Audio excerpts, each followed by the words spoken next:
नमस्कार, आप देख रहे हैं न्यूज प्लस 21। मैं हूं आपके साथ प्रियांशा लाजरस। आइए एक नजर डालते हैं देश विदेश व राज्य की दिन भर की किस प्रमुख खबरों पर।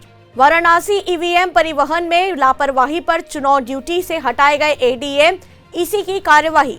पोलैंड और अमेरिका से जेलेंस्की की अपील, यूक्रेन को लड़ाकू विमान देने पर तुरंत ले फैसला। गोवा चुनाव में बीजेपी ने बुलाई सभी उम्मीदवारों की बैठक, देवेंद्र फडणवीस भी हुए मौजूद। पीएम मोदी ने जेलेंस्की और पुतिन के साथ वैश्विक नेताओं से की 11 बार बात, बोले पीयूष गोयल। रविंद्र जडेजा बने टेस्ट रैंकिंग में नंबर 1 ऑलराउंडर खिलाड़ी। जम्मू कश्मीर उधमपुर के सलाथिया चौक पर विस्फोट, 7 लोग घायल। बंगाल में दिल दहला देने वाली घटना, पैसे नहीं देने पर वृद्धा की कर दी हत्या, गिरफ्तार आरोपी ने ही किया खुलासा। इटावा में टायर फटने के बाद डीसीएम से टकराई कार, भीषण सड़क हादसे में 6 लोगों की मौत, 6 घायल। सुप्रीम कोर्ट ने राजीव गांधी के हत्या के दोषी एजी पेरारिलिवन को जमानत दी, 32 साल से जेल में है बंद। छत्तीसगढ़ सरकार ने बजट में किया ऐलान, राजस्थान की तरह यहां भी सरकारी कर्मचारियों की पुरानी पेंशन योजना बहाल करेंगे। सुप्रीम कोर्ट में विजय माल्या के खिलाफ गुरुवार तक के लिए सुनवाई टली। बंगाल के गवर्नर का आरोप, विधानसभा में टीएमसी की महिला विधायकों ने की बदसलूकी।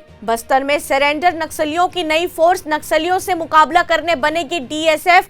सहायक आरक्षक नक्सल पीड़ित भी हो सकेंगे भर्ती, मुख्यमंत्री ने बजट में की घोषणा। दिल्ली के नगर निगम चुनाव का ऐलान टला, तीनों एमसीडी एक करने की तैयारी। गाजियाबाद में निट्रा कैंपस में 6 बच्चे बीमार कह रहे बेचैनी की बात, अन्य लगा रहे खराब खाने का आरोप। पाकिस्तान के बाद अब न्यूजीलैंड से टक्कर, मिताली राज और मंधाना खिलाड़ी पर रहेगी नजर। पीयूष गोयल बोले अपने नागरिकों की वापसी में बड़े बड़े देश विफल, भारत ने गंभीरता से चलाया अभियान।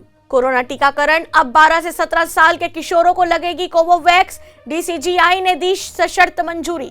मनी लॉन्ड्रिंग केस, महाराष्ट्र के पूर्व गृह मंत्री अनिल देशमुख की जमानत याचिका पर फैसला 14 को, मलिक ने हाईकोर्ट से लगाई गुहार।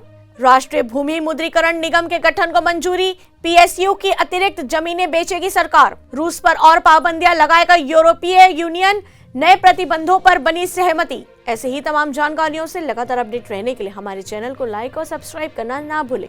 नोटिफिकेशन के लिए बेल आइकन जरूर दबाएं। देखते रहिए न्यूज प्लस 21, आपके हक की बात।